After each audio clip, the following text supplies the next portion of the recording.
تلوار سے دیا ہوا زخم سوکھ سکتا ہے، زبان سے دیا ہوا زخم کبھی نہیں سوکھتا۔ جس کو زبان سے آپ نے کبھی طعن و تشنیع کیا، گالی دیا ہے، اس کے دل کو چھلنی کیا ہے، وہ برسوں تک اس کا زخم دل کے اندر رہے گا، وہ مندمل نہیں ہوتا۔ چاقو سے کاٹا ہوا زخم تھوڑے دنوں کے بعد صحیح ہو جاتا ہے۔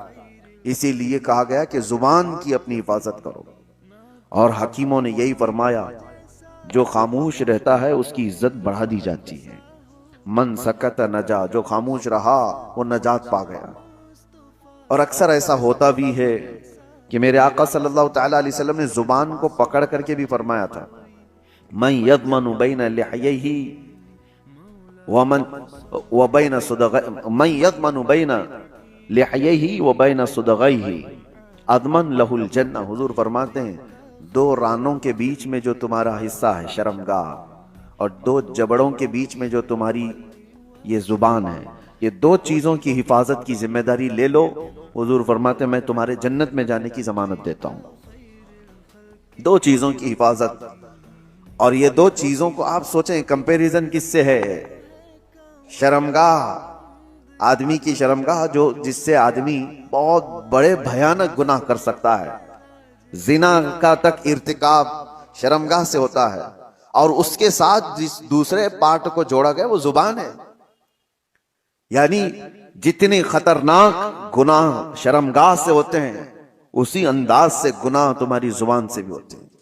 ایک بات میں آپ کو بتاؤں، شرمگاہ زنا کر سکتی ہے، غلط کاریاں کر سکتی ہیں، لیکن شرمگاہ کفر نہیں کرتی۔ کفر جو ہے زبان کرتی ہے، کفر جو ہے وہ زبان کرتی ہے، شرک زبان کرتی ہے، شرمگاہ نہیں کرتی۔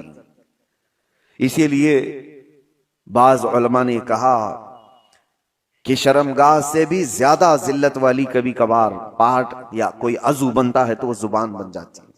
اللہ کا انکار کرنے والی زبان، رسول اللہ صلی اللہ تعالی علیہ وسلم کی تمام نشانیاں دیکھ کر کے زبان سے ان کے خلاف بولنے والی زبان، اسلام کے خلاف بھونکنے والی زبان، یہ وہ زبان ہے جو شرمگاہ سے بھی زیادہ خطرناک ہے۔ اور آپ کے جسم کے اندر، آپ کے منہ کے اندر جو زبان ہے، آپ خود اس کو فیصلہ کریں کہ کس حد تک صحیح ہے اور کس حد تک گری ہوئی ہے۔ عرب میں ایک بات کہی جاتی ہے، جراحت السنان لها التیام ولا یلتام ما جرح اللسان۔